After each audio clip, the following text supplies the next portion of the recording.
Good evening. It's 7 o'clock on Tuesday, January 2nd, 2018. I'd like to call tonight's Board of Selectmen meeting to order. If you could, please join us in the Pledge of Allegiance. I pledge allegiance to the flag of the United States of America and to the republic for which it stands, one nation, under God, indivisible, with liberty and justice for all. Thank you. All right, next up on our agenda is public forum, limited to 5 minutes per topic. Discussion or comments about town employees or agency members shall be avoided so as not to violate an individual's rights. Is there anyone here this evening for public forum? Yeah. What public forum is that? It's when people in the audience of the community have a chance to come up and say some words before the board. About anything? About anything. Oh, okay. Yeah, and I do. All right, come on up.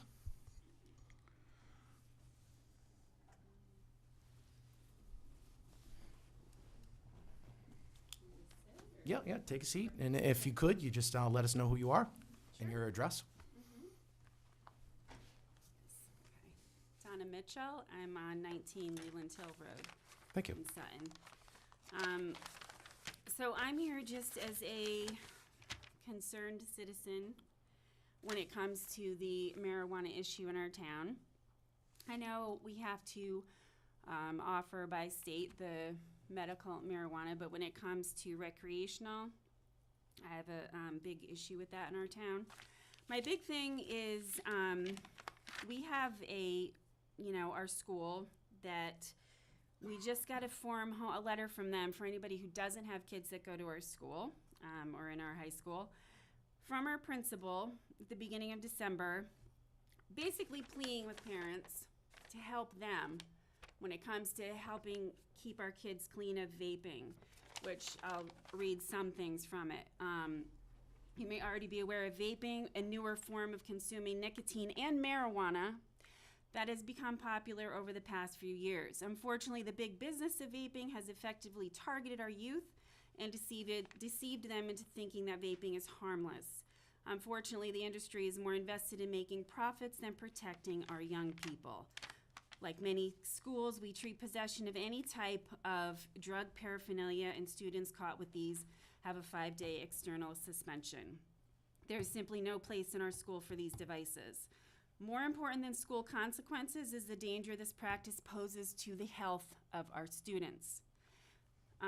In conversations with some of these students, it is clear that they are not fully aware of the dangers that vaping poses to their health. Now, this is coming from our school administration. So my thing with our town is that, our school is doing everything they can to do what they can for our kids. They're not responsible for that. We as our parents and the town should also be responsible for helping and supporting our school administration and what they're trying to do to keep our kids safe. So I think that it's something that we all have to think very hard about, and I think it's kind of a slap in the face to the school and what they're trying to do to allow any kind of recreational marijuana sales in this town.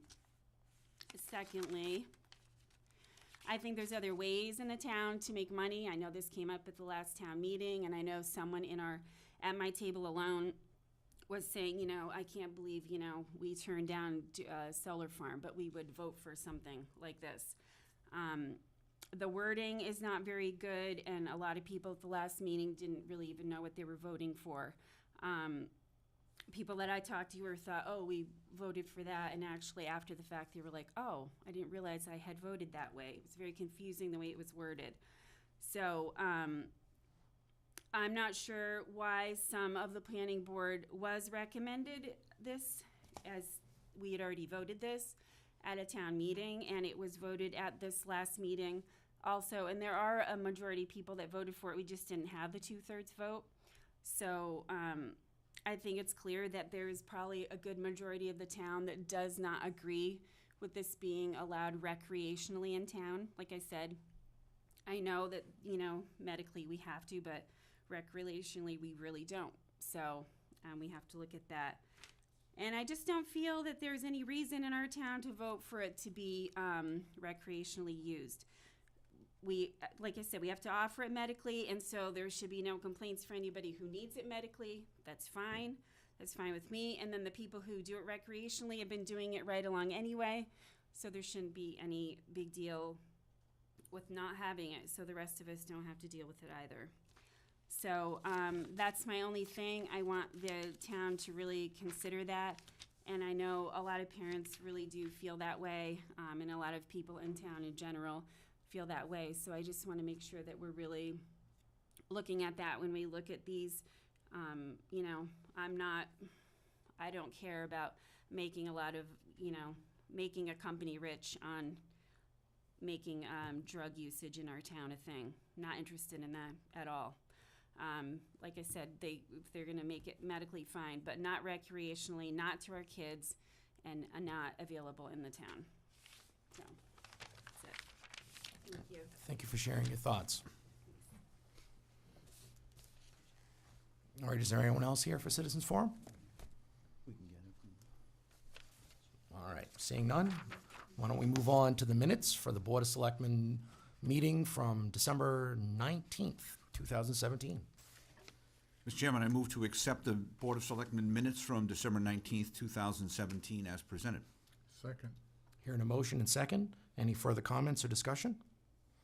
All those in favor? Aye. Aye. Passes 4-0-1. All right, next up, we have a presentation for a medical marijuana facility. Jim? Mr. Chairman, we got a call from one of the representatives from Evergreen Farms asking to come before the Board of Selectmen to do a presentation. I offered tonight's date as an option. I would recommend that the board hear this presentation out, and then maybe, take what they said under consideration for, further discussion with the board. We will need, if the board is in favor of this, we will need some sort of host agreement put together prior to issuing a letter of agreeing or non-opposition. But either one would require a host agreement be executed prior to that letter actually being written and sent out. But other than that, I'll leave it to the Evergreen Farms folks to do their presentation. Okay, excellent. Who's here from Evergreen? All right, if we come on up and introduce yourselves to the community. Another chair there too, Yep. if we need one, gentlemen.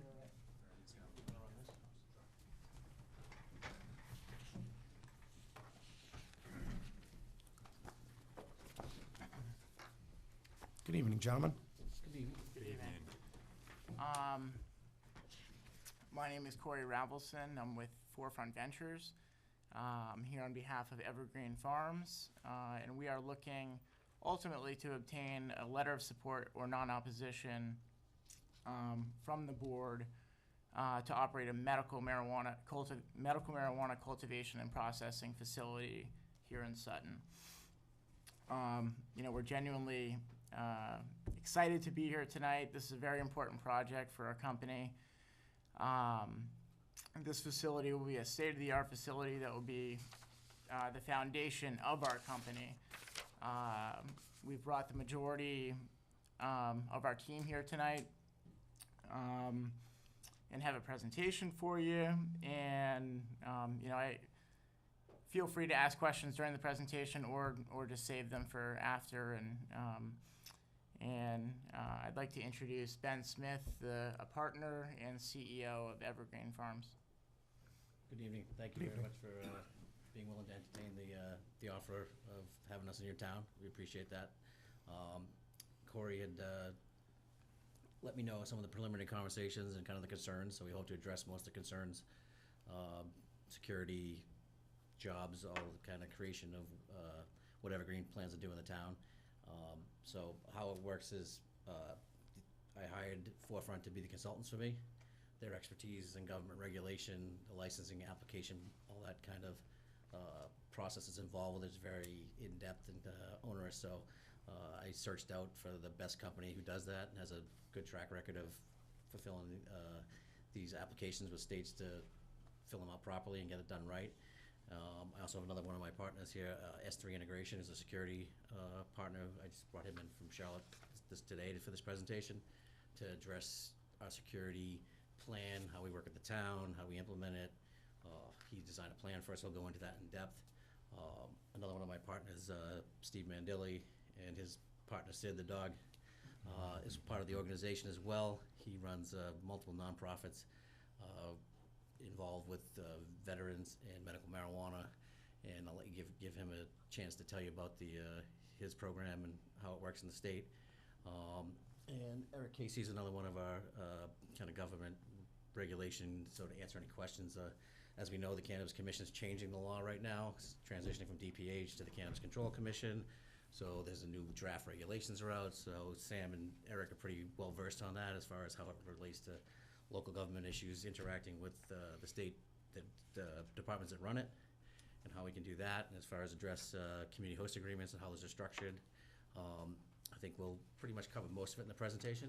But as Corey said, at any time, ask us questions, we'll stop, or let us know if it's something you've heard before, or kind of go on to that. But that being said, I'd like to have Sam kind of kick it off and basically touch on the basics of the program, and then we'll lead into security, cultivation. Sam, you're with, Fights. I'm sorry, you're with, And yes, so my name is Sam Tracy, and I'm with Forefront, which is working with Evergreen. And I'll just be guiding you through the presentation today. So just to start things off, we've already given some quick introductions to the members who are here, but we'll talk about the Evergreen Farms team. Then I'll give a quick overview of medical cannabis broadly, and then also the medical cannabis laws here in Massachusetts. Then finally, we'll move on to talking about this facility in particular, especially its security, since I know that is, of course, a large concern wherever we're working. And then finally addressing those concerns. If you have any questions, we'll take those at the end, but feel free to jump in with anything, as Corey said. So just starting off with the Evergreen's farm team, Evergreen has been working its way through this process since June of this past year. The team has brought together a really impressive amount of experience in business, security, finance, and of course medicine, since this is a medical cannabis facility. And we really do have a focus on veterans. Stephen Mandili will be able to speak to that obviously a lot more than I'll be able to, and we'll get to that shortly, but that is the large focus of Evergreen. And of course, just we are committed to working with the community to ensure access and safety for residents and patients alike. And while we are focused on veterans, we will serve any registered patient. So some of the folks here, again, Ben Smith and Stephen Mandili are here. Oh, sorry, that's the other Stephen. Ben Smith is here, who's our CEO. Then we also have Richard Kanyua and Stephen Machatha, who are CFO and board members. Then Stephen Mandili, who is present today, he is our secretary. And then we also have Lizette Medina, who's the treasurer, who is not with us this evening. And Forefront Advisors, who I'm here representing, we've been around since 2011. Our headquarters for our national operations is located right here in Boston. So we are working nationally, but we are very Massachusetts focused.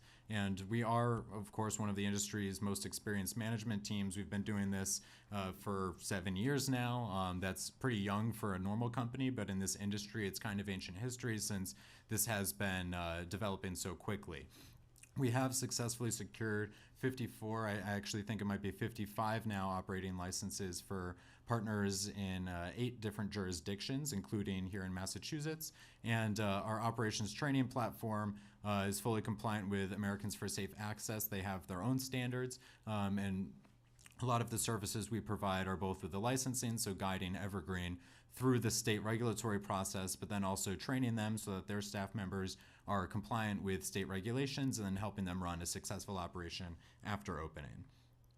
And now to give a quick overview on just medical cannabis as a concept here. So this is something that's been obviously talked about for many decades now. California was the first state to pass medical cannabis legalization all the way back in 1996. So over 20 years it's been legal, at least somewhere in the United States. And it is very helpful in treating a large variety of conditions. Chronic pain is one of the ones most talked about. Seizures have also been getting a lot of attention lately, particularly among children with Dravet syndrome. You may have seen, say, Sanjay Gupta's CNN special about that. That's actually using CBD, which THC is the chemical compound that most people are familiar with. That's what gives you the quote-unquote high. But CBD is another component in medical cannabis, or in cannabis, that can be used medically. And it doesn't have the same sort of intoxicating effects as THC, and that's actually the one that's most useful for epilepsy.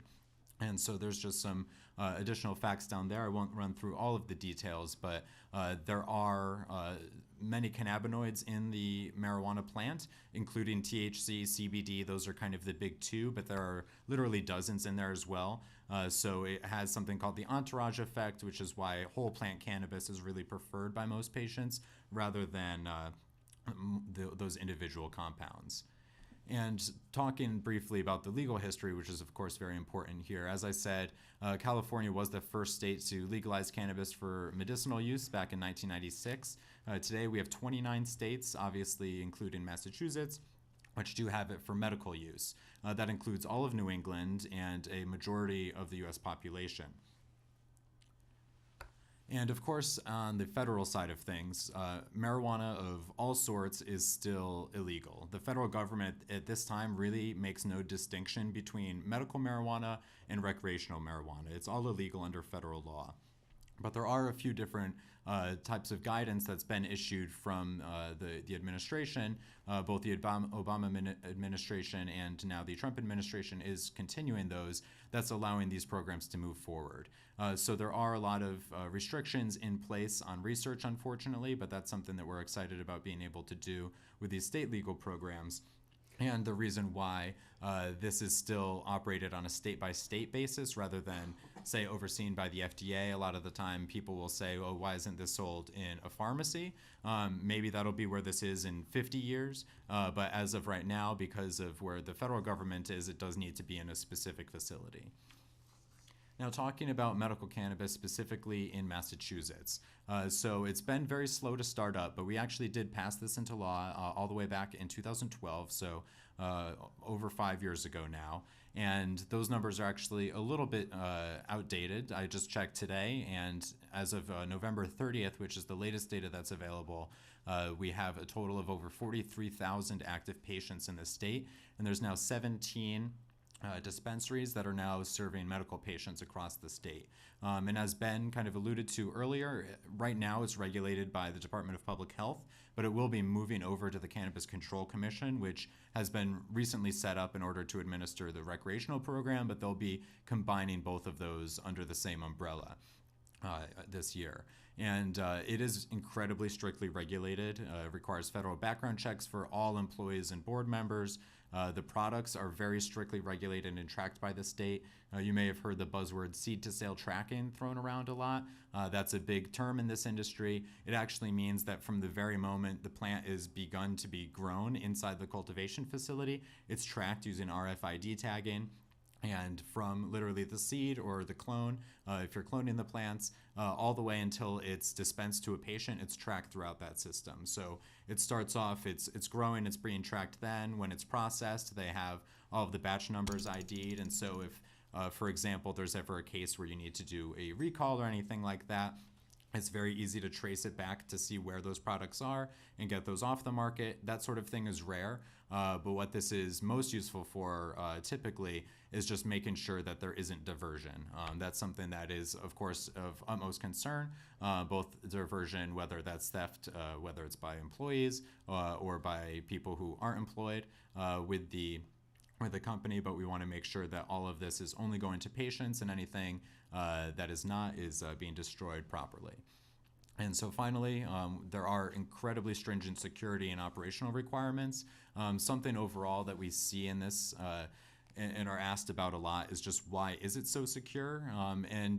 Of course, we do want to have a lot of security for our own facility to keep our employees and our products safe, but at the same time, there are just very tough requirements from the state because it is so new. It's not necessarily that it's dangerous. It's actually a lot safer in terms of robbery rates or anything like that, much safer than comparable businesses. Tobacco and alcohol stores selling those are actually the victims of crimes, much more so than marijuana businesses. And of course, right this evening, we're not talking about dispensaries, but that applies even more so higher up the chain because, for example, if you rob the cultivation facility, a lot of the product there is actually not usable yet.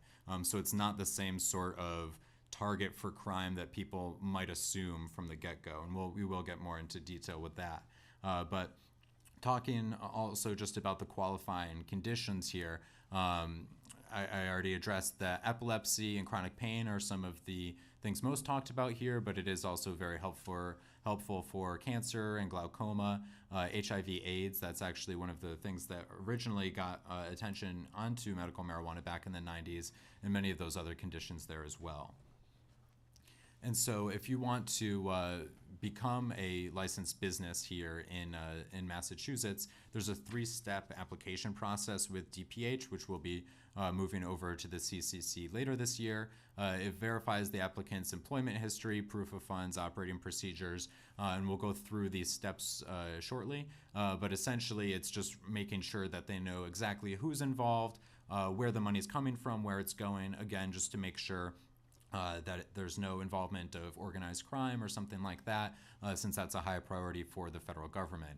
And the facilities are subject to random inspections by regulators. There are regular, I believe, monthly inspections in which they'd be coming in announced, but just like many other businesses, pharmacies, or things in the food industry, that we are subject to random inspections as well to make sure that we're always in compliance. And here's just a quick overview of the current process with DPH. Those 3 steps I was talking about begins with the application of intent on the far left, which is essentially saying who you are, then the management and operations profile, saying how you're going to run the facility, and then finally the siting profile, and that is where you're going to put it. And that's where the letter of support or non-opposition comes into play. And then those last 2 steps there are just when you're getting open for business. You get a provisional certificate and then a final certificate before you're able to open for business. And speaking about this cultivation and processing facility specifically. Yeah, so I just wanted to give you an update of where we're at with our specific location. We've identified a location on Gilmore Drive in Sutton. It is in the proper zone for medical marijuana. We do have a offer letter executed to purchase 5 acres of land with the current landowners on Gilmore Drive. For the facility, we plan on maximizing that 5 acres of land, to buildable code. What we have in mind is a 50,000 square foot facility, which will be ramped up through time, depending on how our retail stores are doing, and but we envision it being probably a 2-step process over a few years to fully be using the whole 50,000 square foot facility. In terms of some potential concerns or impacts, I guess, to the neighborhood in terms of traffic. So this is a cultivation and processing facility only. There will only be employees of the company coming and going to the facility. On the next slide, you'll see, we have projected about 20 employees.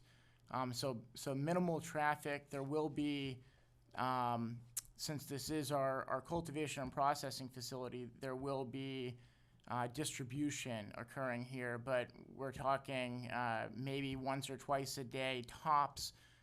There would be a small van leaving or coming to the facility. No 18-wheelers, no box trucks, nothing, no large machine or anything like that. except for obviously the machinery that it'll take to build the actual warehouse, because right now it's an open parcel. Noise associated, very minimal. Just it would be the same as any 50,000 square foot industrial building. We will have a pretty robust HVAC system, but other than that, no other noise. So cannabis does have an odor associated with it. We've advised on many of these properties in the past, and we have a industrial carbon filtration system that we like to implement that does an incredible job at mitigating any odor associated with cannabis that would be leaving the facility through our HVAC.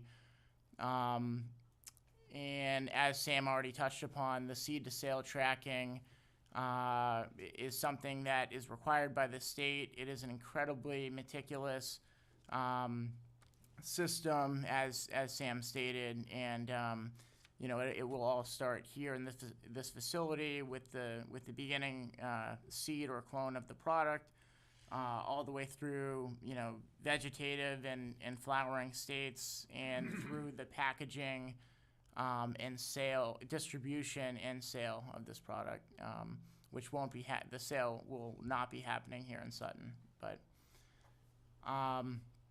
as I stated, I think that we plan on starting with about 20 initial employees. These are great jobs. They would be receiving full benefit packages, a variety of positions, ranging from head of cultivation and general manager to head of processing, all the way down to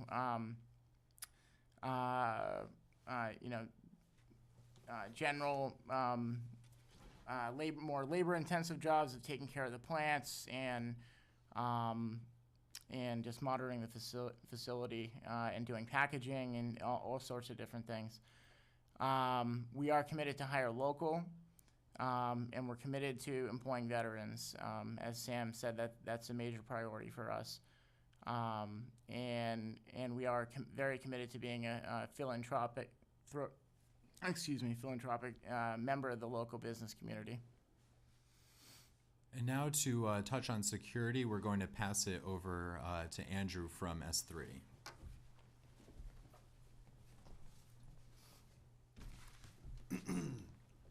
Good evening, everybody. My name is Andrew Charlson. I'm with S3 Integration, and I'm going to talk to you guys a little bit about security today. So my agenda is going to be an overview of my organization, myself, what we do, some client references in the cannabis and non-cannabis space, some security technologies that we're planning to employ for this Massachusetts grow facility, some critical factors for success, talk a little bit about our service and support capabilities, and then answer any questions you guys might have in terms of security. So S3 Integration is formed in 1996, and we're a privately owned organization based out of Baltimore, Maryland. We have multiple offices in the Mid-Atlantic. We're a member of the Professional Security Alliance, which gives us national buying power and a national footprint. We also, the most important thing is we have the 4 Ps in our business. We have people who have an average tenure of about 20 years in the industry. We have products who are partnered with the most reputable products in our industry. We have tried and true business processes, and we perform. We've never lost a customer for non-performance in over 20 years. We secure some of the largest corporations in the world and some of the most secure facilities in the United States. Myself, I'm the Vice President of Business Development. I graduated from State University of New York in 1990 with a degree in economics, but I'll have you know that I'm a Met fan, which means I'm a Yankee hater, so hopefully you guys can appreciate that since we're in Massachusetts. I've been in Charlotte since 1993, and I have over 23 years of experience in the security business. And I have lots of experience designing and implementing complex security projects. So what do? S3 Integration treats each customer like our only customer, and we deliver an exceptional customer service experience. Some of our notable clients, Microsoft, some three-letter agencies in the federal government. I hate to say it, but Baltimore Orioles, which have been whipping boys in the American League East for many years, so I figured I'd put that up there. Some colleges and universities, critical infrastructure, Duke Energy, Dominion Power. So we're pretty experienced in the non-cannabis security business, and we're also doing business in several other states in the cannabis business, specifically Pennsylvania, Maryland, and working on some projects in Ohio. So what do? We provide electronic security management systems. That's everything from access control, video surveillance, photo ID badging, visitor management systems, intrusion detection and alarm systems, perimeter protection systems, mass notification, command and control centers. We also are UL 2050 certified. I don't know if you guys are familiar with UL Underwriters Laboratory. I think they're based in Massachusetts, if I'm not mistaken. But basically, they come in and certify our installations and our processes and those types of things. This slide just kind of shows all of the different security management systems that I just spoke about, all tied together. And I think the next couple of slides will speak about them independently. So the Massachusetts security requirements specify a perimeter, an alarm system, which would be watching every door and every opening into your facilities. Duress alarm system, so in case there was a breach or something was going on that made somebody uncomfortable, there'd be duress alarms that somebody could hit to trigger an alarm. There would be an integrated access control and video management system. So the integrated access control system would allow the 20 some odd folks who have access into the facility to come and go into particular areas in the building that they were allowed to go in the times and dates that they were allowed to go to those particular areas. And the access control system would be integrated to a video management system that would be watching the entire area from front to back, all the product, etc. And it would record that for a minimum of 90 days, which again is the Massachusetts requirement. Additionally, there are some pretty cool emergent technologies which potentially could be incorporated into this project. The bottom slide is representative of a biometric. So as well as having cards, the systems that we'd be proposing we would have the ability to do fingerprint or retinal scanner or palm hand geometry readers, or some of the technologies that we're using today for biometrics. There's also what I don't know if you're familiar with the term. I'm sure you are familiar with the term because it's everywhere. Is artificial intelligence. So the video systems that we've been proposing to a lot of the other cannabis facilities all have what they call video analytics. So we can set the system to look for specific behaviors. For instance, somebody might be coming in at 5 o'clock when the shop's closing at 5 o'clock. Somebody might leave a bag behind. Obviously, I don't think that would be a technology. That wouldn't be a behavior we'd really be concerned about. Somebody might be climbing over a fence and it would generate an alarm, which could trigger back to a control center, or it could trigger back to a police department. I understand you guys are building a new police department here. One of the big initiatives that we see down in Charlotte is a public-private initiative where private businesses are sharing video feeds and alarms with the police.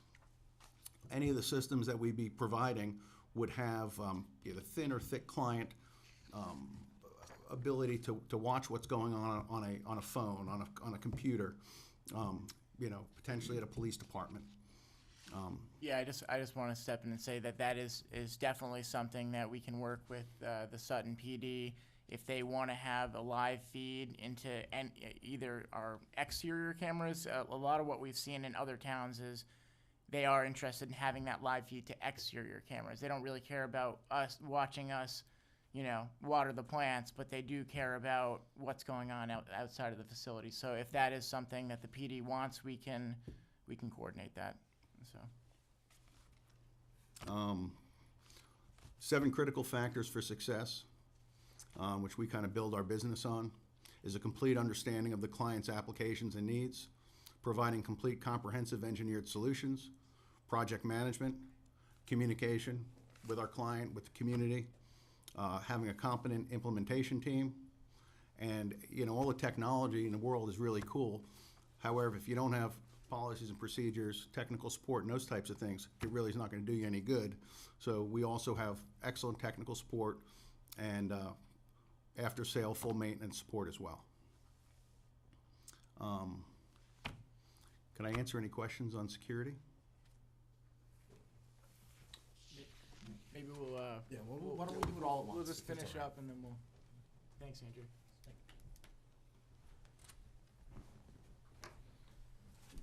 All right. So thank you to Andrew for talking about the security there. And before we dive into your questions, just to address some of the most common concerns head on. Of course, crime is something that does get brought up a lot. There is this perception, which is very understandable, especially just because marijuana is moving over from being completely illegal, that there are, say, a link between marijuana and crime. But when this has actually been looked into so far, there hasn't been any connection whatsoever of the between the density of medical marijuana businesses and crime rates in those areas. And we've also seen much more kind of anecdotally, at least here in Massachusetts, there haven't been any security incidents at any of the facilities that are licensed by the state. There are, of course, as we've talked about, incredibly strict requirements for security that are necessary both to keep your Massachusetts license, but then also just to keep your facility safe. And so there is an abundance of caution here. And that's why we work with some very accomplished groups like S3 and who have experience just to make sure that we are doing this properly. And one thing that I do also really like to point out, as Corey was talking about, these are incredibly secure facilities that have an abundance of exterior cameras in addition to interior ones. And in Brookline, the dispensary there that's in the old Brookline Savings Bank was actually, the exterior video footage there was actually used to help solve completely unrelated crime. So these have actually been used to make their area much safer, because essentially you're putting down an incredibly secure facility in an area and having security features which bleed over, helping the area around it as well as the facility itself.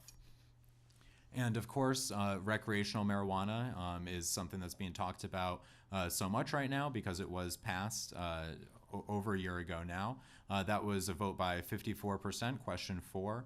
So right now, Evergreen is currently focused on medical marijuana production and serving patients. Right now, the Cannabis Control Commission is still sorting out all of those regulations. They just released the first draft regs, which will then still have to go through a public comment period before they're finalized. Sales aren't expected to start until July at the very earliest. And Evergreen is committed to, while looking into this, to working with the town and residents on any future developments regarding adult use. And of course, since this is just a cultivation facility, there's no intentions whatsoever to make this into retail, whether it's adult use or medical. And opiates are also something that does get brought up a lot. And there is a common concern that we hear is just why would we, introduce another drug to the community when we're already dealing with the opiate overdose crisis? And this is understandable because the opiate crisis is so severe right now in Sutton and all across Massachusetts and the country. But as we've looked into this more and been having good studies coming out on this, it's actually shown that medical cannabis is one of the best tools for helping fight the opioid overdose crisis. In states that have medical marijuana access, we've seen about a 25% reduction in fatal opiate overdoses. And this is because, as I was talking about earlier, chronic pain is one of the things that medical marijuana is most useful for, and that's also the thing that opiates are most prescribed for. So because opiates are much more addictive and much more dangerous, medical cannabis can serve as essentially a safer alternative for chronic pain management. And of course, like any drug, marijuana is not harmless. It does certainly have harms associated with it and risk factors. And we're never going to say that it's completely safe, but when compared to opiates, it is significantly less addictive, and there's zero risk of a fatal overdose from cannabis, while opiates unfortunately do carry a pretty significant risk there. And I do also just want to pass it over to Steve Mandili to talk about the opiate issue, since that's something that he works on a lot. Although, oh yes. All right, thanks.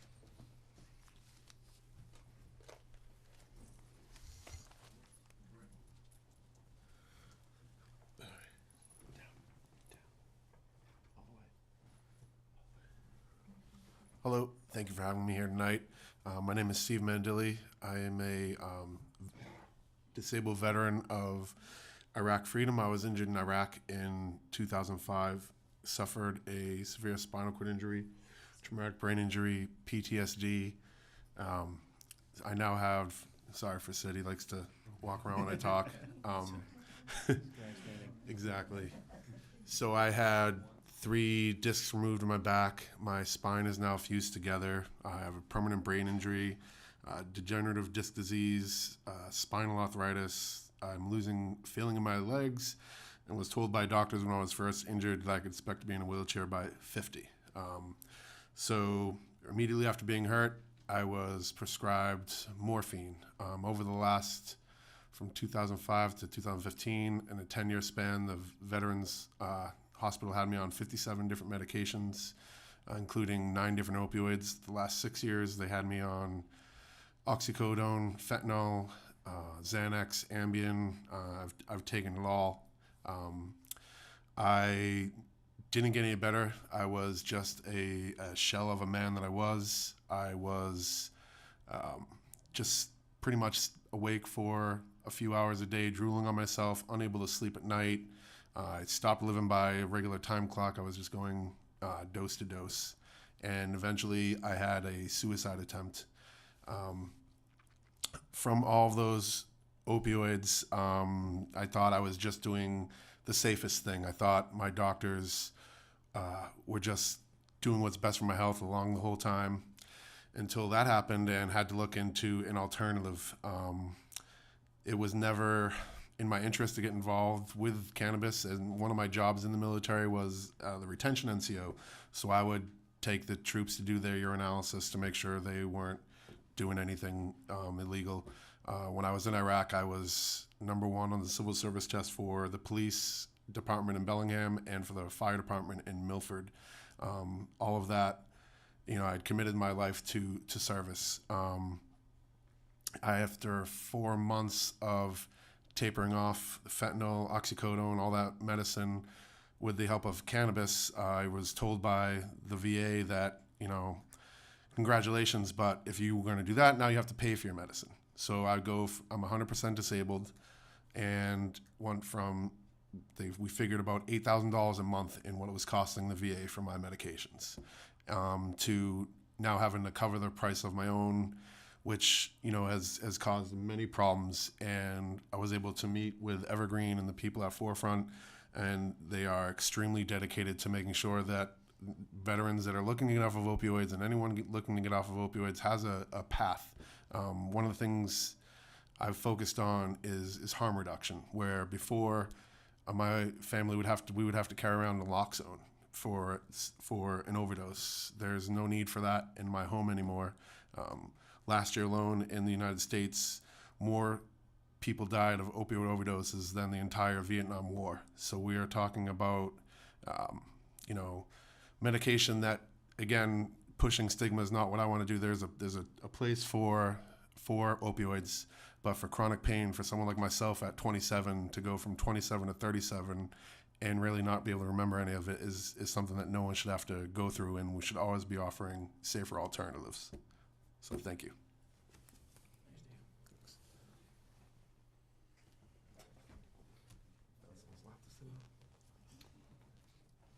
And that concludes our presentation, so if you get the light?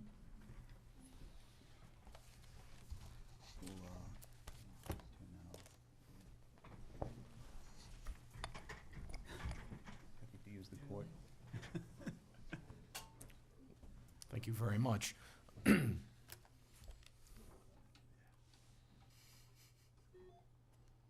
All right, now what we're gonna do is I'm gonna open it up to the board, to allow the members to ask any questions that they may have. John? Yeah, thank you, Mr. Chairman. Thank you for your presentation. I guess there's a lot of questions, there's a lot that hasn't been answered. And I'd like to first start out with, I see in your presentation that you have 54 facilities that are now in operation. How many in Massachusetts are in operation?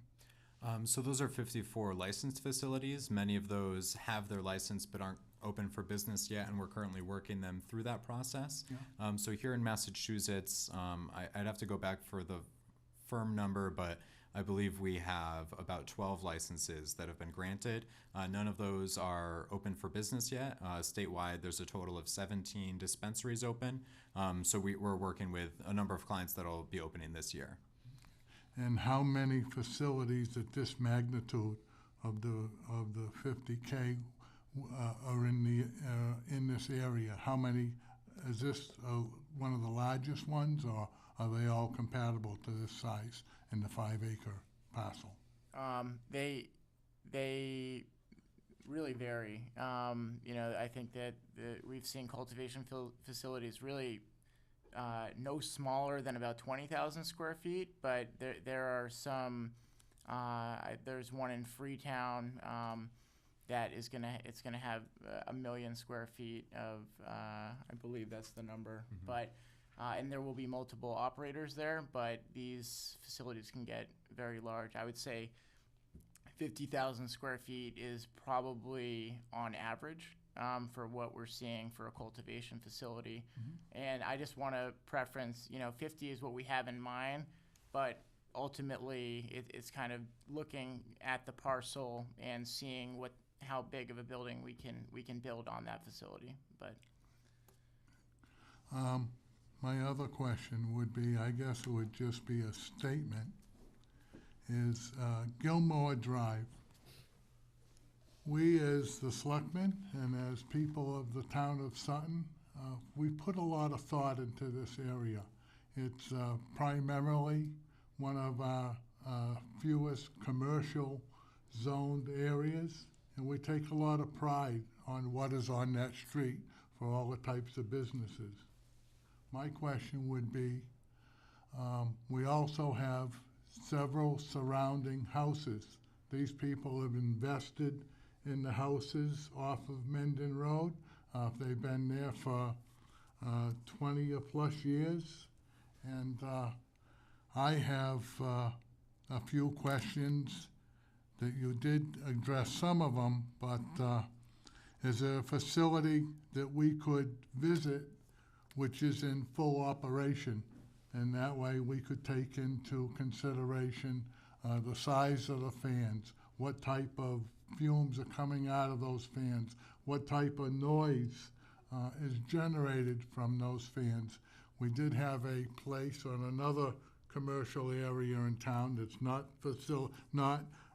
to do anything with marijuana, but it was a box and crate operation, and their fans and everything distracted several of the neighbors which lived quite close by, and we had to come up with some type of mediation between the town and between the company, and they were very good to us, and this was one of the concerns that was brought to us as a board. So I guess I'm really, I'm not going to I think we're going to take this all under consideration. That's my view right now. But I would like to, I personally wouldn't mind going to visit a site that's in full operation. That way we could look at the cameras, we could look at the security, we could look at the fencing, we could look at whatever operation you have there, and what's in it and what comes out of there. And I would like to say that I think that Gilmore Drive, if Gilmore Drive is a place of pride for Sutton, I think that we're going to play perfectly into that. I hope that we have the chance to prove that we are a first-class operation, that you will be very proud to have us in town and on Gilmore Drive. And hopefully someday this facility is used as an example for other towns, like what you're looking to see. In terms of the proximity to a residence, you know, we are just another warehouse industrial building. So if it's not us, it's going to be, this land will be developed in one fashion or another. And in terms of getting you a site visit, we could definitely look into that. We have, like Sam said, we don't have any of our specific clients who are open and operating, but we can, we have plenty of connections in the state that we could maybe coordinate a tour. Yeah, so as we said, none of our Massachusetts clients are open yet, but we probably would be able to arrange one with another And currently I don't operational. wanna put the cart before the horse, but that's troubling to me, because I want to see your operation. You know, I mean, I really don't want to go see someone else's operation. I want to see that you folks are here and you've given a presentation, and I want to see the facts of your operation. Yeah, And- we do have them open and operating in Nevada and Illinois. I assume maybe going out there in person would be a bit of a trek, Tomorrow but or before Thursday, we got a big snowstorm That's right. coming. yeah, it probably is a lot nicer in Vegas right now. But at the very least, I'm sure we could arrange some sort of video tour for one of those. And the noise considerations, just like odor, we want to certainly work with all of you to make sure that those are addressed. Thank you. Appreciate it. Thank you, John. Dave? Thank you, Mr. Chairman. Again, thank you for coming tonight. It was a comprehensive presentation. We appreciate that. Brought a lot of people. Appreciate that. I'm going to start where John started. There's a lot of questions here, so kind of a lot of different directions to go in, a lot of thoughts. So you've made it clear, and I want to also reiterate this point, I think, that you have no intention of dispensing on this site, ever. Ever. That's correct. So this is strictly a production facility. Correct. So one question that I have is, can you give us some description of what production actually means? I mean, what forms would the products be consumed in, and what do you have to do to take it from a plant to a product? Yeah, so the process, as we've said a few times, starts with the seed. There is a vegetative state of the plant, which lasts for 8 weeks. There is no consumable marijuana on these plants yet. They're just basically going from a little baby plant to a teenager plant, and then the next step would be putting it into a flowering state, which is it's going into its adult form, and that is where marijuana flower, what we all think of marijuana, starts to bloom on the plant. At the appropriate harvest date, which is another 8-week process in flower, the plant is cut down. It is dried in a separate room. It is cured, and when the plant is deemed to be in its ideal state for consumption, it is then packaged and labeled and sealed, and in different containers, which have various weights. So, you know, we would have, and that would just be dependent upon our retail stores and what amounts are selling, you know, what people are buying, but having them dispensed in a gram. Then there's a 3.5 gram package, and 7 and 14 and 28 are usually the various different package sizes. So all of that is done in the cultivation processing facility. It's packaged, it's sealed. That seal will not be broken until the patient makes the purchase and goes home and consumes the medicine. So that is one form. There will be processing of taking that finished marijuana after we harvested the plant, and instead of putting it into containers to be smoked by a patient, it would be processed, basically boiled down, so that the THC and CBD and different medical compounds of marijuana are separated from the plant itself. We take the plant out of the equation and then end up just having these concentrated amounts of pure medicine, THC, CBD, and we can break them up into different. You can have 100% CBD, or you can have 100% THC, or any mixture in between, because different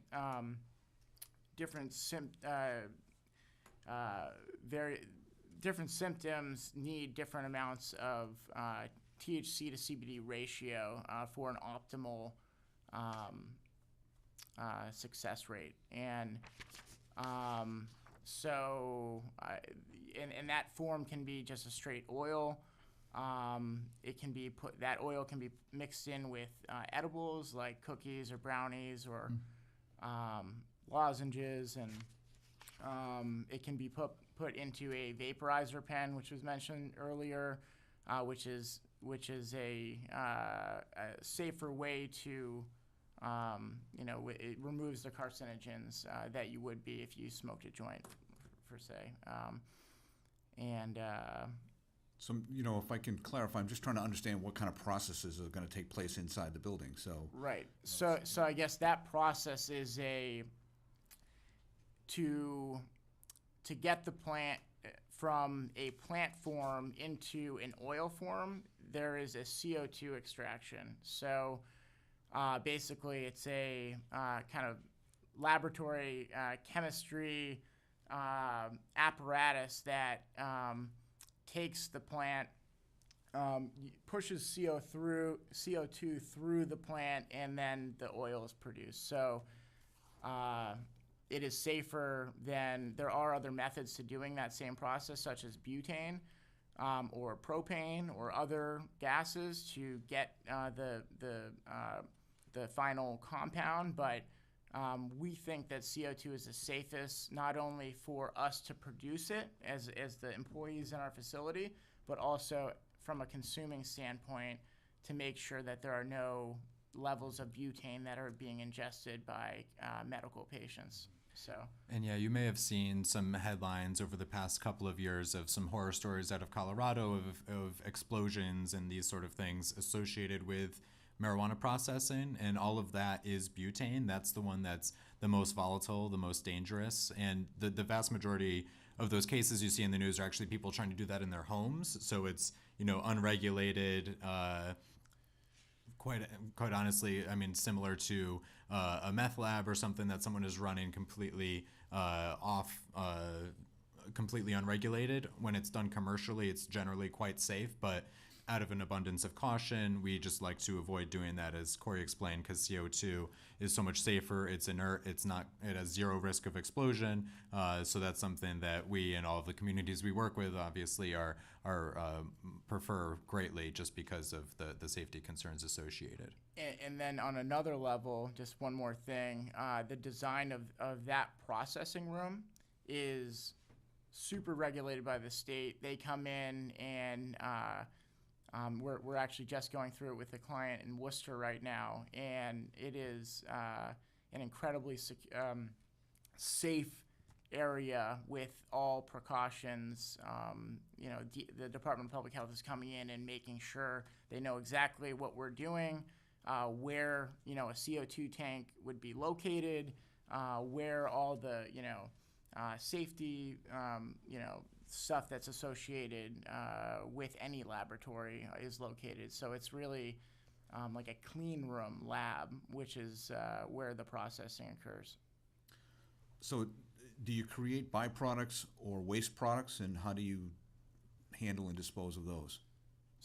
That's a good question. There will be there will be waste that is produced from not only growing the plant, but also processing it. There's different, DPH also has different procedures with how they want that waste product terminated. And, you know, it ranges from, you know, if a plant has a disease or, you know, a infestation of a pest, there's a process to deal with that. And there's also processes to deal with, I guess, runoff from the CO2 extraction as well. And I can get you specifics straight from DPH in regards to those different processes if you want. But, you know, I can tell you just off the top of my head, the flour needs to be ground up with soil and basically deemed so that you're looking at it and you can't tell what the it's a very, and then the disposal of that product, it has a certain method to it as well. But Yeah, so long story short, there wouldn't be, say, dumpsters with usable marijuana product outside. And again, that's just to make sure, out of an abundance of caution, as a security concern, to make sure that no one is trying to access to get to that waste product. And you don't store large quantities of it, you move it off-site? the waste, Yeah. yeah, it'll be, you know, I would have to just look at the regs again, but it's probably within a week period that it needs to be off the facility. Switching gears, if I could, Ben, if I could ask you some questions. You mentioned at the beginning that the laws are changing fairly rapidly. I've done some homework on this, although even that's a little bit outdated. At one point, the state required that you put a fairly sizable, I'll call it financial deposit. I'm not sure that's really the right term, but you have to prove to the state that you have investment money available to be able to fund the project. Is that still a requirement? It is still now, so even to file an application of intent, the first step to when you file the application, you have to prove per license. So the first license is $500,000 usable, and then if you can get up to 3, the next 2 are $400,000 each. So you have to prove that money's there and liquid to be made available for this use, because the state kind of feels if we're going to take a chance on you, we want to make sure you're properly funded. This is an extremely capital intensive, you know, we're looking at probably a $10 million building over there. So they want to make sure that you're available to do that. So as the state comes up with the new classes of licenses, they're going to have like micro licenses. I don't think they'll be required to say they have that kind of capital, but they'll also be capped at like a 2,000 square foot facility. So it's a difference there. So anybody above 10,000 square feet is going to have to prove they're capitalized properly for this. So you've met that at this point? Oh, yeah. We've And done that. your intention is to build and own this building? Yes, this almost facility? definitely. So that's, you know, as looking at it as a CEO, as financial responsibility, without a product, do I have a company? No. So my most important piece is to make sure I own this facility, I can control it, and control all the inputs and outputs of the facility as far as, you know, who I hire and what kind of products I use as far as, you know, to make it right. It's so capitally intensive. I have a lot of time invested in trying to get this license. So that's why I reached out to Forefront and S3. I want to make sure that I'm doing this properly outside of the way I run traditional businesses. So I need a little insight on it. You know, I have been involved in the business in Colorado a little bit, just as a consultant, through friends I have from Massachusetts who moved to Colorado and have opened these businesses. So I consult back and forth on kind of operational stuff. My background in the financial business, which is highly regulated, dealing with the SEC, reporting to them. I consider this business the same as far as it's a highly regulated business. Every transaction, the seed to sale, is almost like trading stocks, so keeping track of every little last detail has to be managed in order to keep these licenses active. Most people just look at it from the plant side, and they don't realize how much of the business is also tracking and keeping.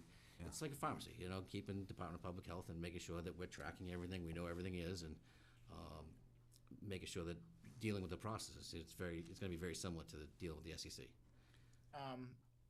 But I think part of what you were getting at, it is very important for us to buy a piece of land or buy a building and have that type of control for a cultivation processing facility because of the capital requirement that it's going to take to build this facility out.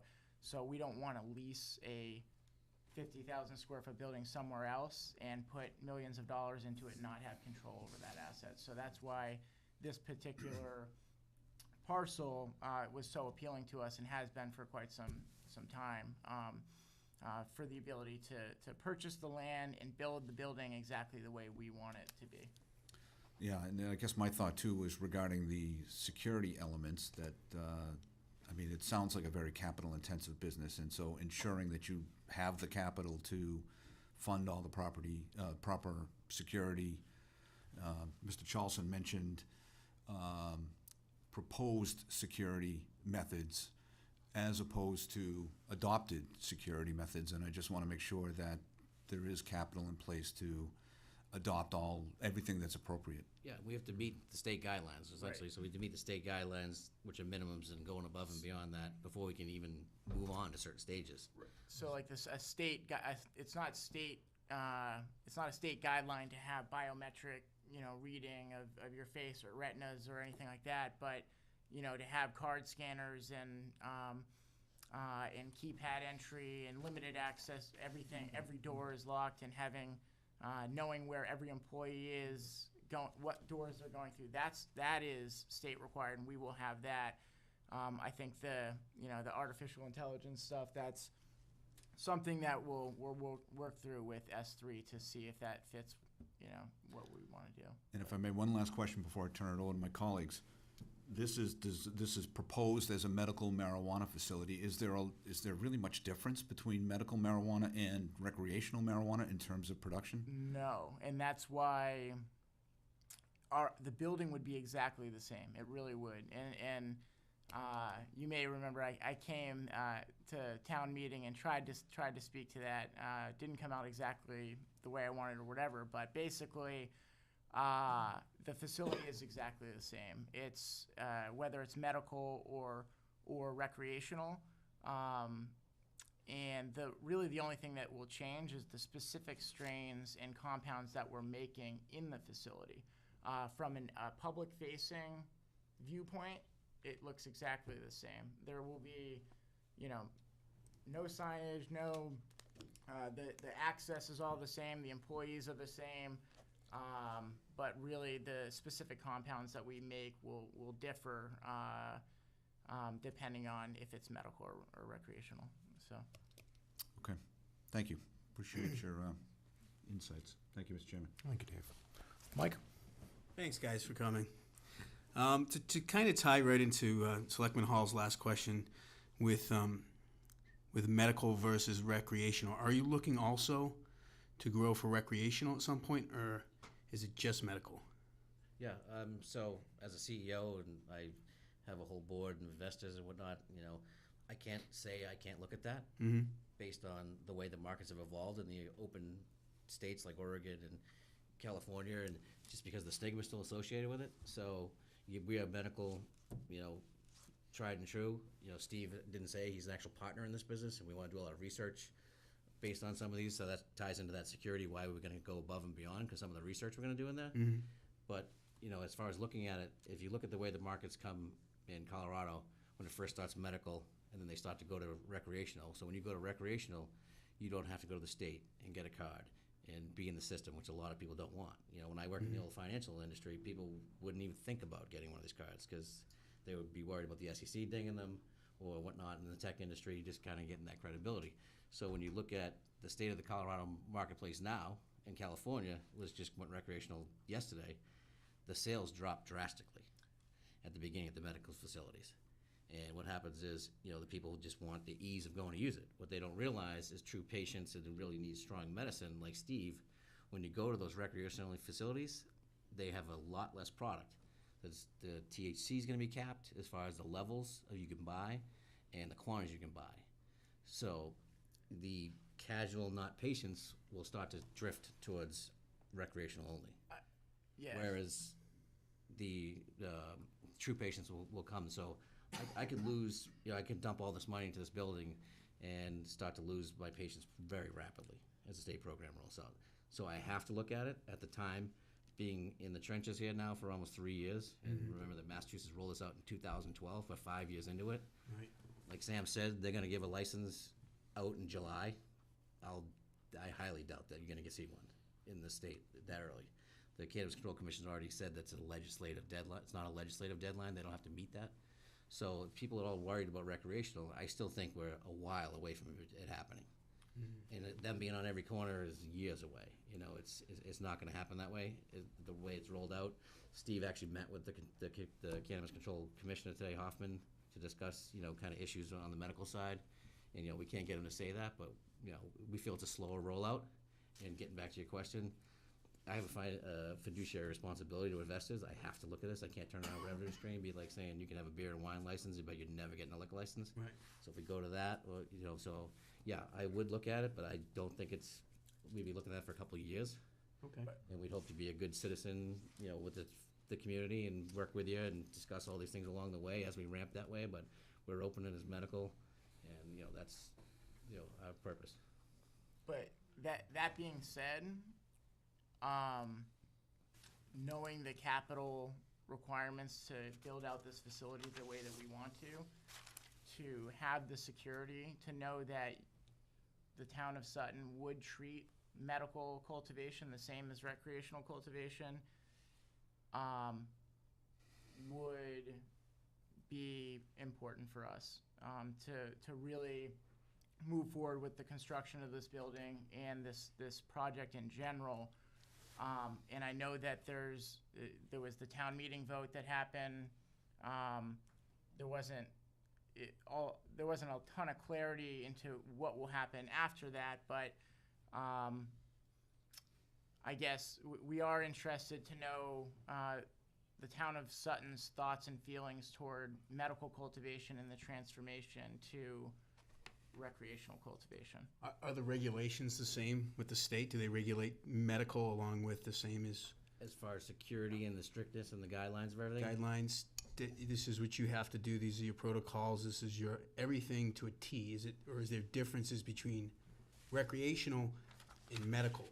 So we don't have a final answer yet, just because they're still working on finalizing those regulations. But as far as the building and that sort of security goes, yes, they are effectively the same. They are explicitly going to be allowing co-located businesses, so they're only separated virtually, essentially. So you could have one facility that, okay, these products are destined for a medical dispensary. These ones are tagged through that seed-to-sale tracking system for the recreational market. They can be separated out that way. But as far as how the facility works, there is effectively no real difference there. Same deal, same tracking, everything. Yeah, System, the biggest difference, of course, comes at the retail side of things, which we're not talking about here, but of course, at a medical dispensary, it's restricted access, and then at an adult use one, it would be anyone over 21. So, go ahead. Can I just say one more thing? The way that it does medical and recreational within this cultivation facility, what we've seen in other states, and this, like Sam said, hasn't been 100% decided yet, but we can't just have one big room with plants that are going to be supplying medical and recreational. We would have to split the facility basically in two, and that's why, you know, I don't want to definitely say the 50,000 square feet is the amount of space that we need, because if we end up having the ability to grow recreational marijuana, and we have the ability to have an 80,000 square foot on this plot of land per code, you know, we may end up expanding to accommodate that split of the facility, because 100,000 say it again. to 100,000. I don't think that we'd be able to get that big of a facility on the buildable acreage that we have, but you know, maybe 75,000 or something like that. So So you talk about tour. I mean, going back to Selectman Ebert's question. I mean, right away, that was one of the things I had. It all seems well and good. You know, this is, hey, we're gonna have this, we're gonna have that. You know, it's like you said, it's not like your backyard meth lab, but I've never seen a meth lab actually. Anyways, besides backyard, so that doesn't do any good for me. It does nothing for me. But do you guys cover, like you said, Nevada? Does does your company, you yourself, is that your client down there, or is that another person that's down there? Yeah, so Forefront, we work nationally, and we have clients who are the I mean, license you holders. two. Do you two Us work specifically? in Massachusetts or outside I Mass work all also? over the country with You're all Forefront. over? Yeah. So you've seen it. You're not just saying in theory, Right, I've guys personally down in toured these Nevada do facilities. it this way. We have no control over that, and this is the way we want to run it. You guys actually. No, yeah, Sam's all over the country. I'm an operational expert within Forefront. I've gone to Nevada and Illinois to implement our standard operating procedures, training staff, helping them design the facility. So, but now I am more of a Massachusetts-based. Excellent. Now, what about the one in Worcester that you talk of? It's talking about the clean room, so-called clean room. Can we get into there, or is there regulations? They just pulled a building permit. Okay. So it's early on, but when that facility's up and running, which our current timeline has that facility being operational probably in July. So we could get you in there as soon as possible, because that's our farthest along client for cultivation right Excellent. now. So. One more question before, so we're not held up too long, was the seed. We talked about seed to sale in the process through in the trucks and no box trucks going up, 20 employees. How much marijuana is going to be produced there if it's only going to be a couple vans a day? I mean, is it an operation, like if you put a dollar amount on this, what do you see it as? That's what we produce there in pounds of dollars. So let's just go to pound production. Yeah. So say in 3 years we're producing 10,000 pounds, which sounds like a lot, but when we're producing out to a facility 100 pounds a week. 100 pounds would fit right there. That's why I was saying it's in a van. A lot of people picture like 18-wheelers going out. It's not a lot. Marijuana. And then when it's Yeah. compressed, to oil, Yeah. it's a lot smaller. So Right. it's not. It sounds like a lot, but these are fluffy light plants, and Right. it's not a lot. So it's not 18-wheelers at all. I mean, even at peak production, I don't see 18-wheelers leaving the place. Maybe we move up from a small Astro van to a box truck. Right, but we're talking like amounts on a day that could be carried by me myself. We're not talking even about having a push cart or anything like that. Just like a big Tupperware full product is basically what we're talking about on a daily basis. But Like if a patient buys 3.5 grams, like Tori's saying, that would fit in the palm of your hand. And Right. That's a patient's dosage for a couple days. Okay. So the buildings look big, and it looks like it's creating a lot of stuff, but in reality, it's not. Like I said, right, 10,000 pounds would be a very good production for a year. But there's definitely a lot of value in these facilities. Like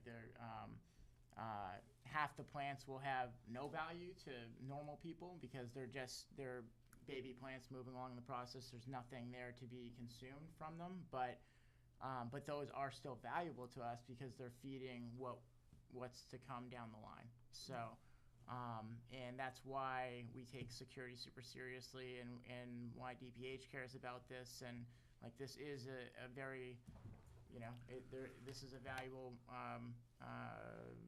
product that we're producing, and we're going to treat it that way. So. Thank you. Thanks, guys. Appreciate it. Thanks, Mike. Ray? Thank you, Mr. Chairman. First of all, Mr. Mandeli, thank you for your service. Appreciate it.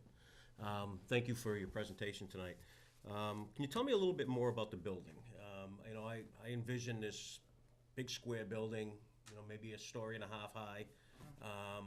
Is it going to have, you're talking concertina wire around, like a prison, or, what? Describe it. No, so the way that we picture it, and we haven't, we don't have a rendering yet, but as things move along Other in this facilities, process, similar to other yeah. facilities. So it'll be, kind of a concrete slab, cinder block, concrete walls, and there won't be any chain link, barbed wire fence around the facility. I would foresee it being, maybe a couple stories high, maybe 20 feet high, and basically a rectangle with ample parking and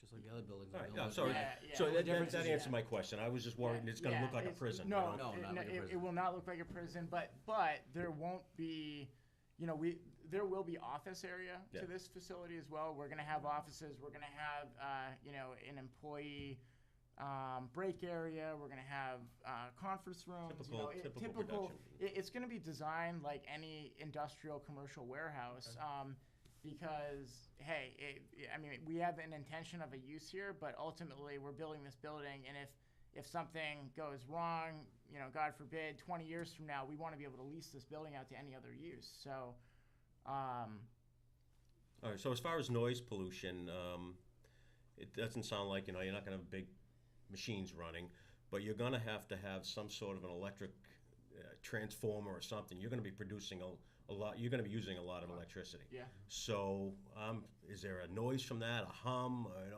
some of the things that, you're gonna, I know what electricity sounds like when it's produced. I've been around buildings like that. So is it loud or? It's, there'll be probably 3,000 amps of electricity running into it, but it won't be outside of, you won't hear the hum of the transformer. I'm not an Yeah. expert on that. No, it's not overly. It'll be a warehouse that just seems to have a little more HVAC than a standard. What about water usage? I mean, is this something you'd have to put a well in and you're gonna have a high volume, wouldn't you, or no? We will efficiently use water. We will use a lot of water, but we'll try to use it efficiently as we can. A well would be nice. And that leads to my question. What do you do with the water that you used is it just, Like the wastewater. yeah, wastewater? So and this is also State regulated. but it's usually municipal. We're communicating right now with it's like black water sewer in the Worcester County. Yeah. It might even be the Black Valley. same actually for Sutton with the proximity, but. That one will go to South Sutton. Okay. But basically, it's sharing our nutrient feeding schedule with the proper authorities and giving them a projected runoff of nitrogen or phosphorus, all the different things that'll be running into the water, and if it meets code level. So it's all regulated. It's all as well. regulated. Okay. So and then if our method doesn't meet code, then we have to put in a Filtration system or a tank, a holding tank. Exactly. Okay. Have it direct to Two more questions. As far as odor mitigation, again, with noise, is the odor mitigation system similar to that, like a wastewater treatment plant? Is there gonna be a gas that burns off the odorant, or? No, so the CO2,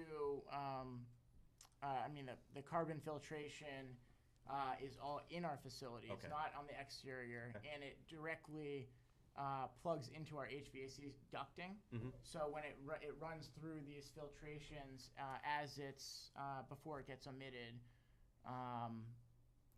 Virtually no odor on the outside? Virtually no odor. And that is like one of our top priorities.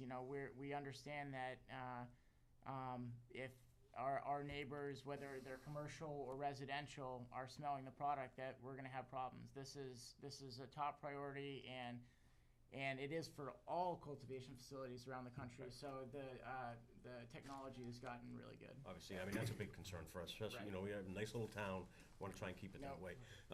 And last question, you talked about a clean room, you talked about production.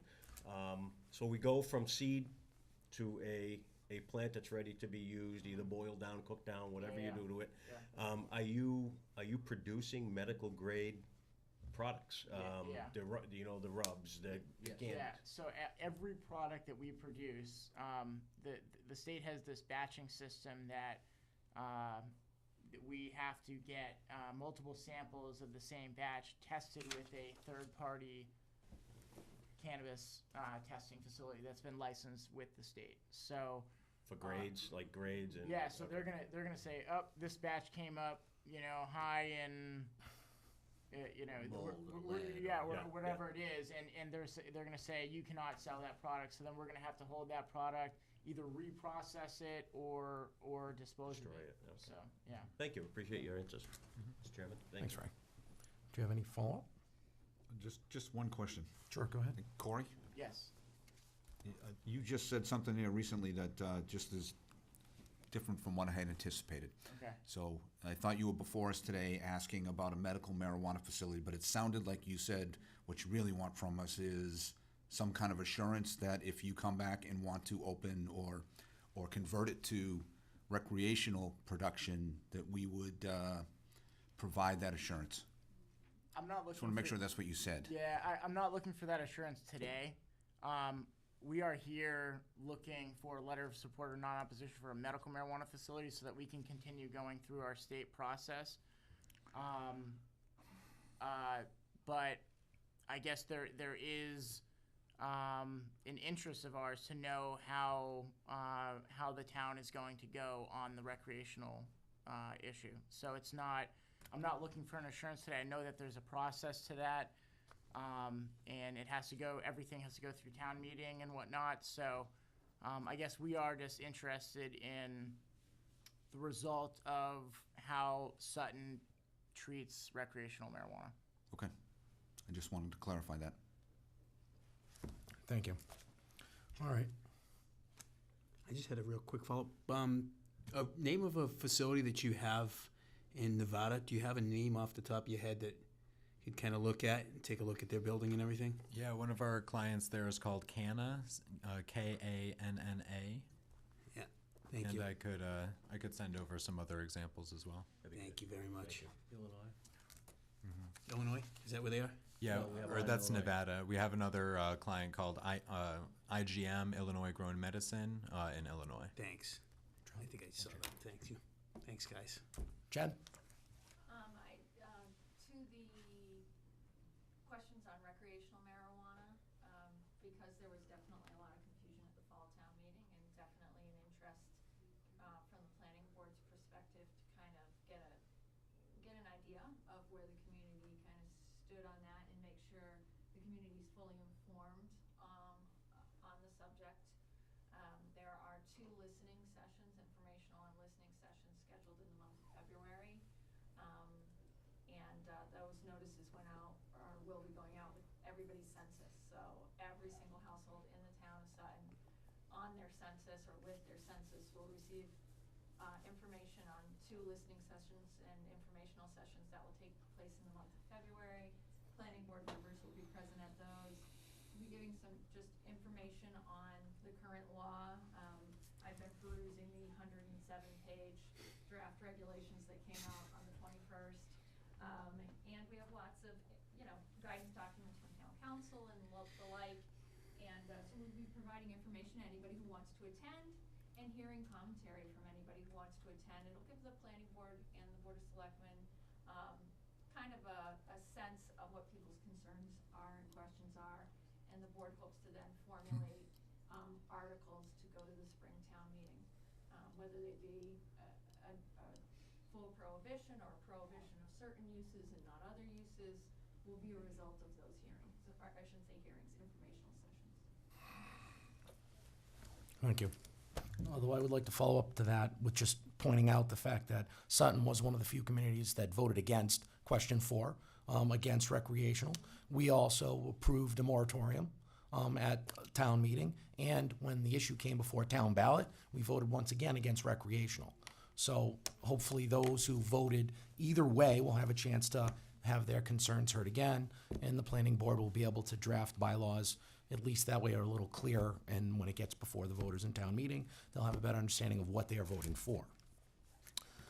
All right, I do have a couple of questions myself. First, I apologize for my voice. Tis the season for colds, I guess. The first question I had is, do you guys have any access to any global studies that show any benefits beyond the mitigation of pain for the use of medical marijuana? Yeah, there are many hundreds of studies out there on the various conditions that these have that marijuana is frequently recommended for.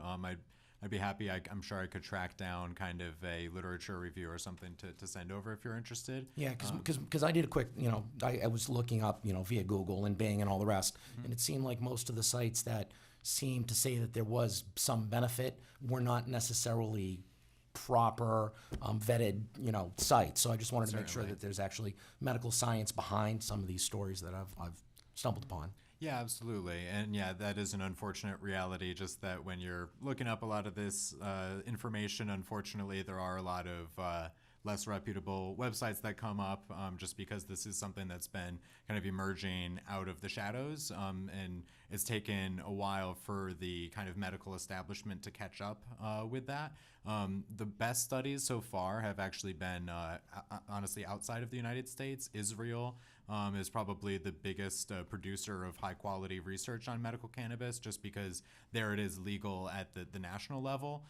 Here, because of federal prohibition, there are many barriers put up for finding research on medical cannabis, just because of the way federal prohibition has gone. Essentially, there's actually just one facility at the University of Mississippi that grows all of the cannabis that's allowed to be used for federally regulated studies. So there are many hurdles to researching cannabis that aren't present for other drugs, but there globally, there are many other kind of better resources than we have here in the U.S. So I'd be happy to send some of those over too. Okay, I definitely appreciate that. My second question is since Massachusetts voted in favor of medicinal marijuana, I believe it was 2012, have you noticed a trend? I know it's not technically prescribed because doctors can't prescribe it, but have you seen an upward tick in doctors being more willing to recommend use of medical marijuana? Yes, absolutely. There has been a pretty strong growth in both the number of patients registered in the program, but also physicians who are enrolled with the program to be able to make those recommendations since it started in 2012. It was definitely the case early on, and we see this here in Massachusetts and all over the country. When a program is very young, a lot of doctors are a little slower to get involved with it because, quite honestly, this is something that's not taught in medical school. Many of these doctors who went to medical school decades ago, this is something that wasn't even legal in any state when they were in school. So there are a lot of continuing education that doctors are able to access, and then there are state systems and programs set up to provide them education and get them registered with the state. So there has been, over those years, a pretty strong growth there, and I think that the medical establishment has gotten a lot more sophisticated in their approach to it and is really taking, making medical cannabis part of more standard practice. Okay, thank you. You had mentioned that this facility, on average, once it's up and running, could produce around 10,000 pounds of product. Typically, how much does a single user consume in a year? So as far as an average, I don't know if I'd say off the top of my head, perhaps maybe an ounce a month or so, but there is actually a state statutory cap on the amount that one patient's allowed to access. So heavier patients need more. Patients who have a more debilitating disease. They need to consume more in stronger quantities. So there is a 10-ounce purchase limit for 60 days. That's established by the state, so no individual is able to purchase more than that amount. And there's also an individual transaction limit. So since every patient does have that physical card with an ID number, when they walk into the dispensary, they get that scanned and it says how much they're allowed to purchase. And then that's scanned again at the point of sale. So it is always checked to make sure that they're staying within those state mandated limits. Yeah, just to piggyback on that, to prevent a patient from going from one store to the next store to the next store, everything is tied into it. So when a patient checks into a dispensary, the employee of the dispensary will be referencing the state database to see how much they've been purchasing in their 60-day limit to make sure that they're compliant. Okay, thank you. You had mentioned a van in distribution. Distribution to where? To our retail facilities. So this Owned and operated by you? Evergreen, yeah. So Evergreen has the ability with DPH regulations to have 3 medical retail facilities. So this would be the cultivation processing facility supplying those retail facilities. So right now we have a property in Hull, Massachusetts, where we plan to distribute, and we're looking for our other 2 locations right now, and not far enough along to really share anything substantial there. But this site would not be a dispensary in any way, shape, or form? Not at all. This is only to supply our 3 other stores, which will be located in 3 different municipalities. And just for some clarity about it's actually mandated by the state that you have to be vertically integrated. So unlike many other states allow you, if you're a business operator, to say, open up just a cultivation facility or just a dispensary and then buy from other people or sell to other people. Here you're actually required to grow and process all of your own that's then sold. And there's very, very strict limitations on wholesale. You have to actually get explicit permission from DPH in order to sell to any other facilities, and in order to do so you have to have demonstrated needs. So for example, if there was a crop failure and they needed to be able to get more in the supply, then they'd be able to, but the state has to grant permission. So in a way, while we're of course have no intention whatsoever of opening any sort of a dispensary here in Sutton, we'd also be limited by the state because there's only 3 facilities, and those 3 facilities would be elsewhere. We wouldn't even be allowed by the state if Sutton allowed us to put a dispensary here. How many similar facilities are going to be opening up in the near future in Massachusetts? So right now there's 17 dispensaries that are open. I mean production facilities. Right, and so those are supplied by probably about, since there's some overlap with folks who have multiple locations, there's probably around 10 cultivation facilities that are up and running right now. As the industry matures, I mean, it's anyone's guess, but I'd say a few dozen, perhaps somewhere around 40 to 50, but that would be a rough estimate. So all of these facilities are being produced and opened up to service about 38,000 patients? It's over 43,000 now as far as the latest numbers from November. And so those 43,000 patients are being serviced by those 17 dispensaries and roughly 10 to 12 cultivation facilities. Okay. And if I could just say, if that seems like there's not a lot of patients for the supply, the patients are very undersupplied right now. The current dispensaries that are open can't keep the product on the shelves. So there is a drastic need to have more of these facilities open to serve the patients. Is it because the 10 cultivation sites are small in terms of square footage? No. Mainly just that there's so few of them. The process has been very slow goings at the state level. It was many years before even any of those facilities were open. There was, I mean, if you go a few years back with the headlines in the Boston Globe, there was a large scandal about the first group of licenses that were given out. Half of those were revoked. It drew the process out much longer. Now Governor Baker has really streamlined the process, so it's moving faster than it did previously, but it still really has been a slowdown at the state and regulatory level, as well as just various operational concerns and people working through agreements with municipalities and other steps in the process. But if a facility is, if a retail facility can't supply their customer base, I know for a fact that some of these current operators are looking to expand their grow facilities. So to your question, are the grows too small for what they're dealing with now? Yeah, they are. But it's really, I think, has to do with the amount of patients. They only have 17 stores to choose from right now. So when you divvy that up, there's just they're too busy right now. And the last question I had is, this is purely an intrastate business, correct? Correct. Yes. So there's no way, even if Rhode Island was to say allow dispensaries to be opened up, there's no way you could go down there and open up a license that could be supplied from Sutton. And that's a federal. Yeah, due to federal law, that's one of the federal government outlines 8 different enforcement priorities that essentially, as long as a medical marijuana business is not doing these 8 things, they won't be subject to federal prosecution. But if they are, then federal resources will be spent on them. And one of those 8 things is interstate commerce. And all of our state programs, so New England, we actually all, I believe, except for New Hampshire New Hampshire does as well. We now all have medical marijuana in some form. Vermont is going to probably be legalizing possession and growth for recreational marijuana later this month. They passed a bill last year that kind of got delayed and is now going to be voted on soon. So even though they're going to be allowing that there, any interstate commerce, even if you're a patient in one state, is still forbidden in the other one. Okay, thank you. Well, I apologize, I have one more question. Have you presented this project to our EMS team?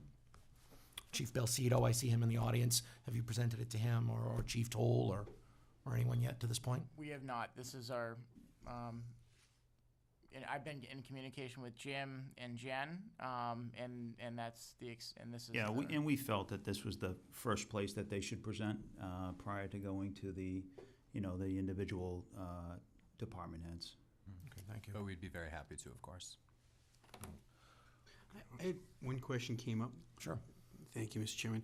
When you mentioned that you're not allowed by regulations to open a dispensary in the same town that you're growing, right? Is it, Sorry, I was saying just since we have plans for 3 others, you're limited to 3. Okay. But if one of those 3 can be co-located with a cultivation facility, there are some other businesses answers the that do question that. I had. Thank you. Legally, you can't do that. You So like can for- do it. Okay, so it wouldn't stop another. So like, for example, the Worcester project, that is a cultivation facility and retail in the same building, just separated, but. Thank you. Yeah. Thanks, guys. Thank you, Mr. Chairman. Anyone else? All right, well, I'd like to thank you all for this wonderful presentation, but I think it would be proper, because there's so much that we need to digest, that we take it under advisement for future consideration. Thank you for your time. All right, thank you very much. Thank you. Thank you.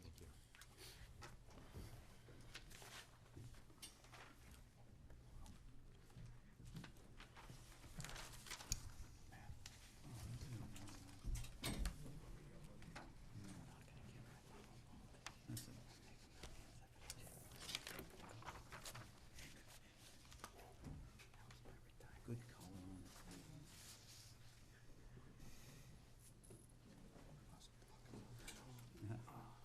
Yeah, I guess, thank you, and if there is any, information you need from us, Jim and Jen have my contact info, and Great. Thank you very Thanks, much. Corey. Thank you. All right, next up, we have capital plan for FY 2019. Jim? Thank you, Mr. Chairman. I'll go through this pretty quickly. I didn't realize it would be at this point, but I do this every year. This is the first time I've actually presented it to the board. Typically, I do it as part of my update, but this year's capital plan is larger than normal. And I just want to talk through each and every item, if I may, and I'll go quickly. First item is, and these are all ranked, the elementary school boiler replacement. We just replaced the Early Learning Center boiler. On behalf of Green Communities, they paid for that boiler replacement. We received $150,000 from Green Communities to replace that boiler. We are also applying for a Green Communities grant in March, thanks to Doreen and the staff. So we are applying for another boiler in March. If we don't get that funding in the Green Communities, then we have $50,000 to go with the $100,000 we appropriated last year in the capital plan for a boiler replacement at the elementary school. So, Green Communities has been a great partner in all of this. Repair early elementary school rear access. That's been in dilapidated, falling apart condition, and John Kuchar and Roger Raymond feel it's time to invest a little bit before it becomes a $100,000 investment. So Just real quick, where about in the building is this? it's to the rear of the building, past the playground equipment to the rear, and you see there's a walkout area and then stairs going off the rear of the building. I wish I had Around approximately where the cafeteria is? Yeah, off that area. Okay. And it's a flat area, a patio, and then it walks down a little bit, and that's kind of falling apart, the bricks and so forth. All right, thank you.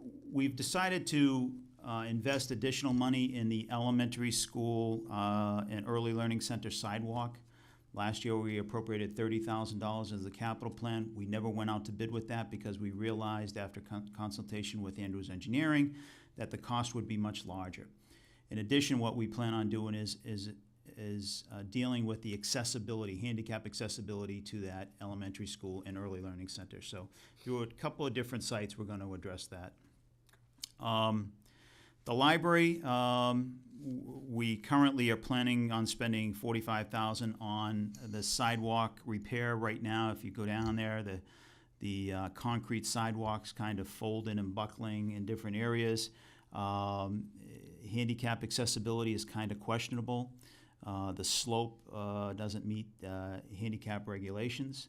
ADA, coming off the parking lot, it does simply because the concrete has sunk to the level of the parking lot, but that's not the way to do a handicap ramp.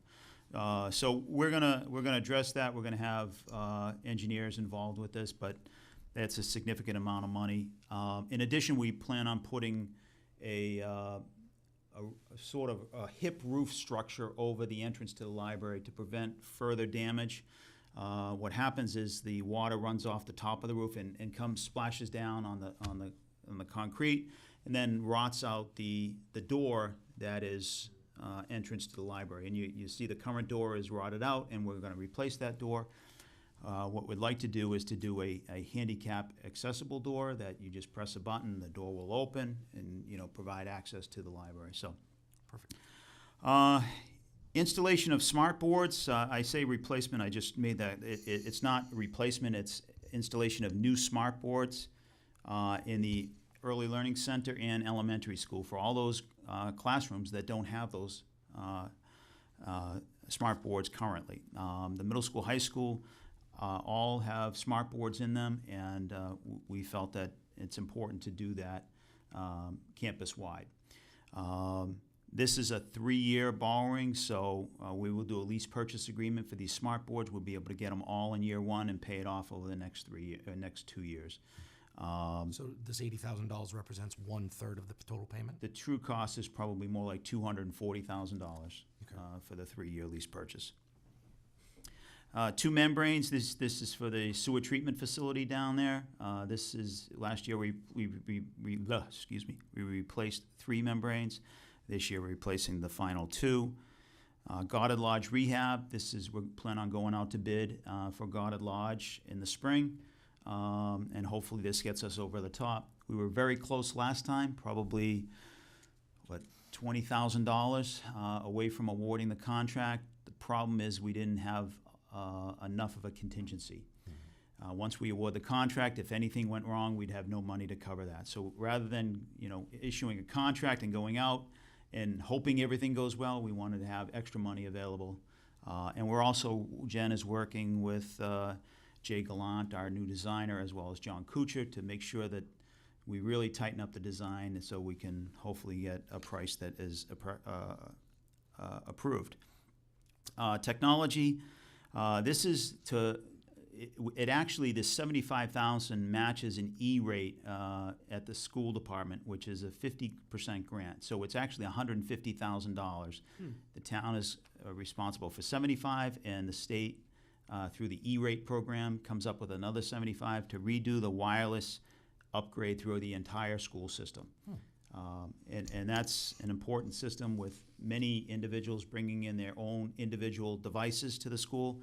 This provides a wireless update platform for all the students to participate on. Fire department is looking for additional equipment, forcible entry tools.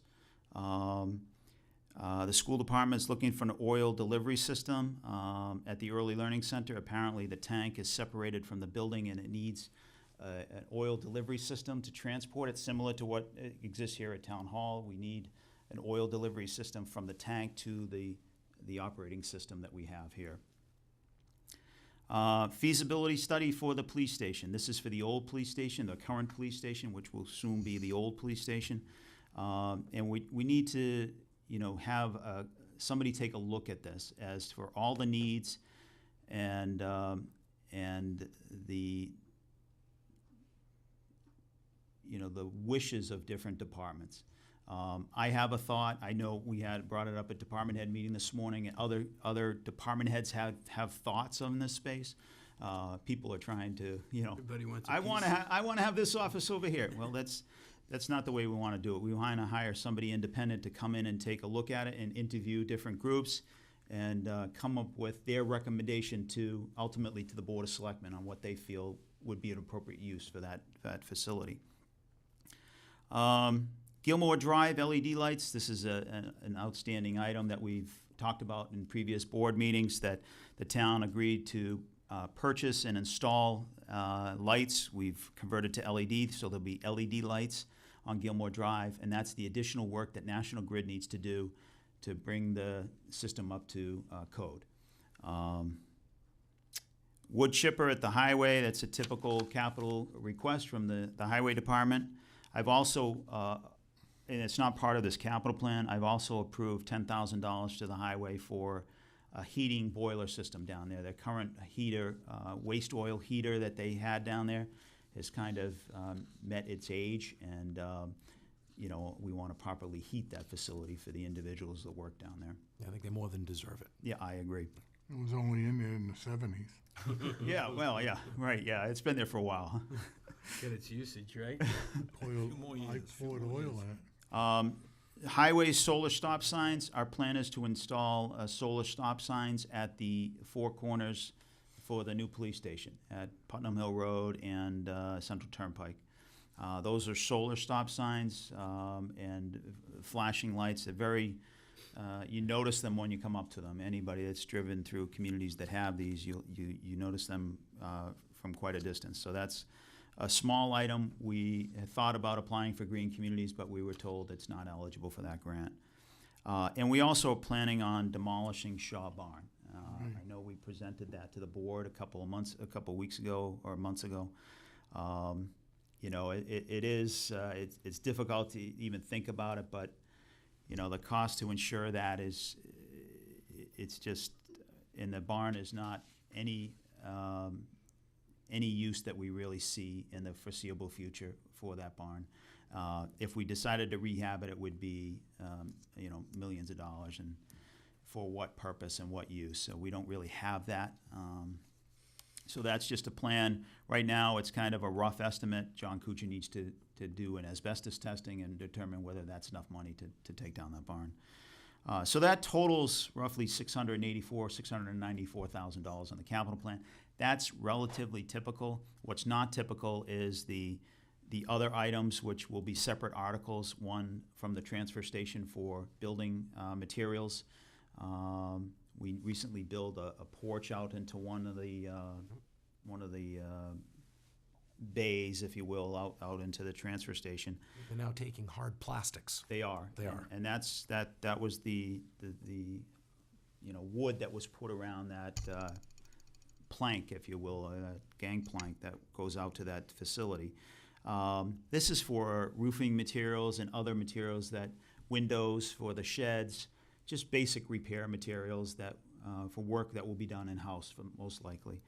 And the last one is, we've talked about this before, but the need for improving the public safety communications in town. And the group has decided to go with the fiber system coming from Town Hall, the tower. We'll have to do some work on this tower, extending the height of this tower. The fiber runs down to the police station, and it stops at the police station, then it runs down, continues down to the Manchog treatment plant, or the water tank down on Reservoir Ave at the end, as well as installing simulcast antennas. And those are antennas that apparently act differently from the current antennas, which is pretty much a standard. You have a field of view site that these antennas work off. Simulcast are able to go in a number of different directions and shoot in different directions, not just one location. You need an FCC agreement, a license to install fibercast antennas, and we've applied for those licenses currently. So that's another $400,000. The good part is we're going to use new growth for that. So it's not free cash, it's not an existing revenue source, it's just, additional new growth that we had to appropriate, and this is a one-time use and one-time purpose. So that's the capital plan, and I bring that up just as advisory, but if there are any questions and concerns, I'll entertain them now, Yeah, Mr. Chairman. John, any questions? No, I think it's good, Jim. But I would like to go to the last item here is the simulcast antennas. And I think it's imperative that we stress as board members that this is just not for one of the public safety, like for police.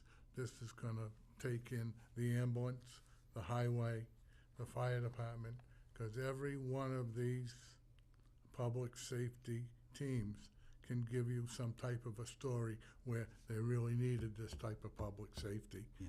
And I think it's something that now if we can get the money and get this done, it's only gonna bring everything together, what should have probably been done many years ago.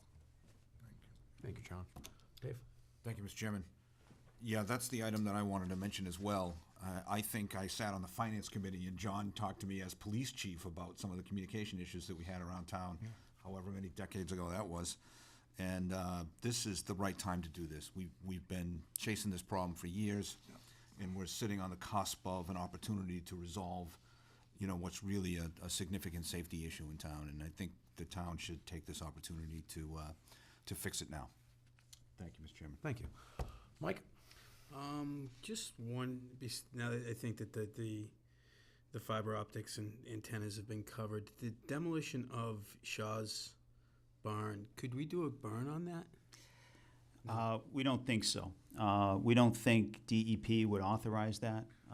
For one, there's no, the house was a different story. That was kind of a, the fire department could do a true training exercise on that house. And they did a number of different burns on it. They did a roof burn. They did they extracted some people out of that building, some dummies. But, the fire department took that as a true training exercise. And they had training throughout the day until the last final burn at the end of the day. But I don't know how many training episodes did you have on Shaw House? 10. So there were 10 different tabletop exercises that were allowed to exist in live action. So you could see it and they could rate it and then they could evaluate it afterward. How did we do? What did we do well? What do we need work on? Shaw Barn is just this. I don't think I would let anybody go into that barn and enter that to do anything, even if they were rescuing somebody, just because, that's a different story if they were rescuing somebody, but it's just, there's too many opportunities for individuals to fall and break a leg or even worse, so it's just not feasible, unfortunately. Thank you. Yeah. Thanks. Correct. Yeah, we're opening ourselves up for liability too. Your kids, kids can be. You don't want any problems over there. Right. I'm going to add one more thing, one more comment about the antennas. Having had the opportunity to have been a part-time police officer in town, even during my training and when I was out alone, that was the biggest frustration. Was trying just to communicate with the station. And so this is something that's been needed. Obviously, it's been 20 years since I did that, so it's been a long time. So I think it's as John said, it's time. So that's the only comment I have. Yeah. Thanks, Thank you. Yeah, I have nothing more to add other than I am fully in support of this. I think former Selectman Maynard spoke about this as a need multiple times. Selectman Hebert, when he was chief, spoke about it multiple times, and hands down, it's definitely something that I'm hopeful that town meeting supports, because I think we as a board do unanimously. Thank you, Mr. Chairman. All right, thank you.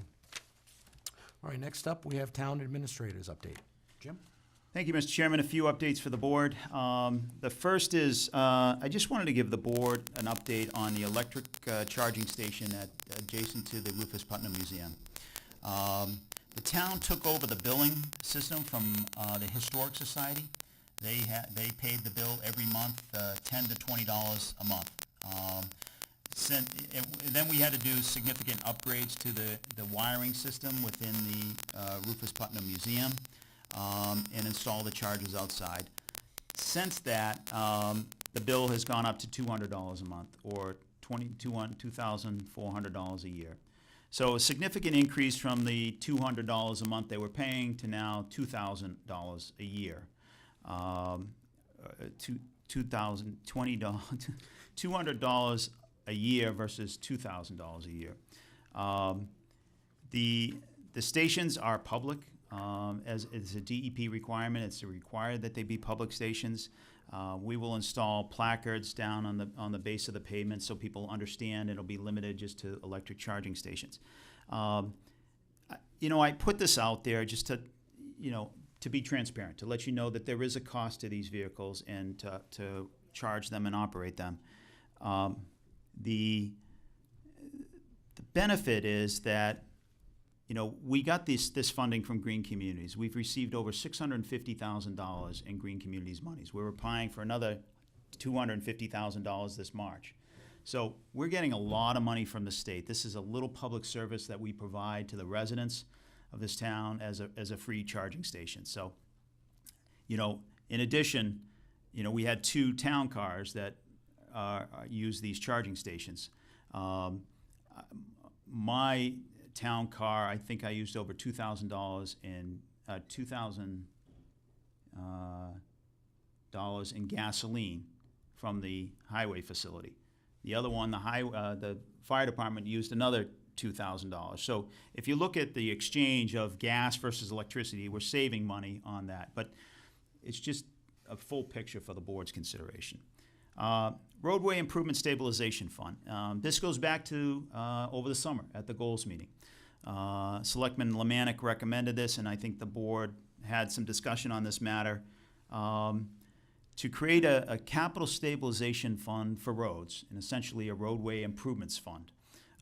It would be done in a similar way that the capital stabilization plan was done, is that we borrow a certain amount of money as part of a general override and use that money to fund roadway improvements. We were going to have the meeting on January 16th. I don't believe Mr. Harrison's available that meeting, so I may push that off to February, the first meeting in February. The first indications, the first thoughts, would borrow somewhere in the order of $300,000. The average impact on a resident and the average tax bill is probably $74 a year. So it's not a significant increase, but it is a cost. The benefit obviously would be, within the first year we would have probably $2 million to put towards road repair. And then wait a few years, and then we'd have another $1 million to put towards road repair. And then eventually, a few more years, we'd be able to put $500,000, and then consistently have, wait a year and put $500,000. And it's how the capital stabilization fund works, and this way the roadway stabilization fund will work. But we'll explain that all to the board at the meeting in February. The last issue is minimum bid for 25R Putnam Hill Road. Fall town meeting authorized the Board of Selectmen to sell this property. It's currently appraised at $7,100. The board needs to set the minimum price for this parcel. We're currently recommending $3,500. We are advertising on January 11th and the 18th, with the final bid opening on the 25th. So if the board likes the $3,500 number, it's a small number. At least this parcel would get back on the tax rolls and be paying, the individual would be paying taxes to us. One of the abutters requested that we put this out to bid probably a couple years ago, and we're at this process at this point right now. That's all I have for updates, Mr. Chairman. All right, thanks, Jim. John, any comments for Jim? Dave? Just a real quick question on the roadway improvement stabilization. You were saying borrowing, but do you really mean just a tax, right? Well, the initial thing would be we would do a general override, which is a tax increase. Yeah. And then we would use that tax rate increase to capitalize the borrowing. So what we do with what we did originally with the capital stabilization fund was we would use the first monies to borrow a larger amount of money and then amortize that over a period of time.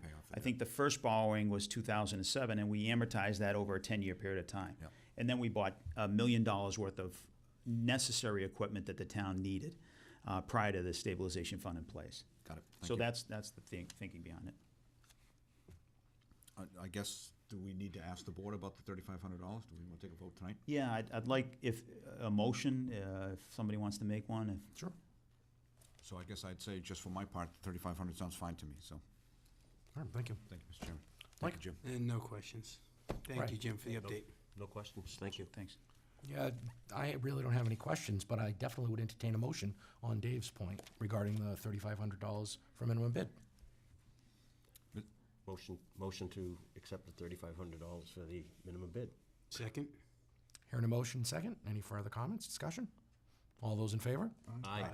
Passes 5-0. How does the board feel about the electric charging stations? Can I just get some feedback on that? You know, at first I looked at it and it was like, oh, it's an increase. But as you really look at it, there's two vehicles that were using gasoline that were over $4,000, as you mentioned. Right. It's half that cost, and we're giving the townspeople, the taxpayers, a benefit where they can come up and they can charge their car with a charging station. Yeah. So we're actually providing a benefit to the town, Service, yeah. a service to the town, and we're saving money overall because gasoline cost was about $4,000 compared to $2,400. Okay. So for me, it was at first you look at it and go, whoa, that's an increase, 10 times, Yeah. tenfold.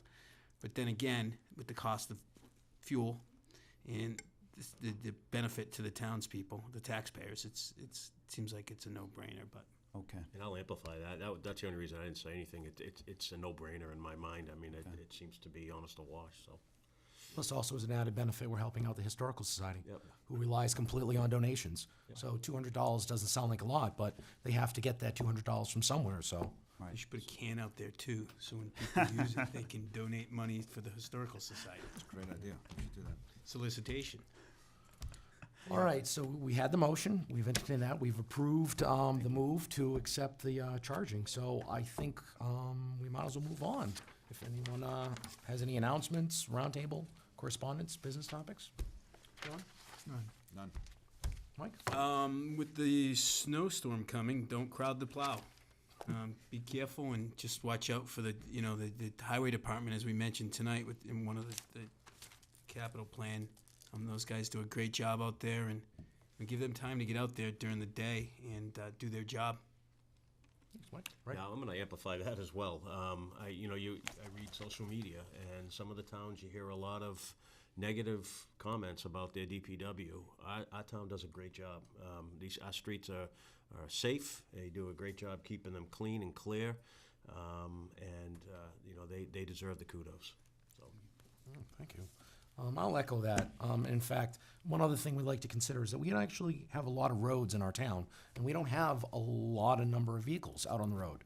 So some of the guys that I've talked to that do the driving, that do the plowing, it takes them an hour to two to do their run one time through. So just keep that in mind too.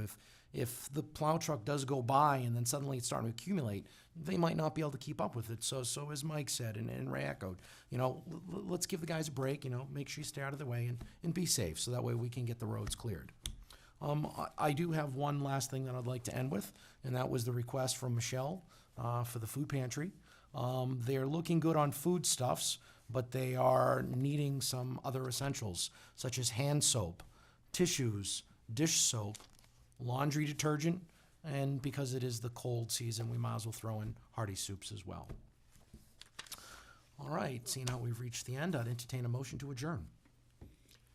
So moved. Second. Hearing a motion in second. All those in favor? Aye. Passes unanimously.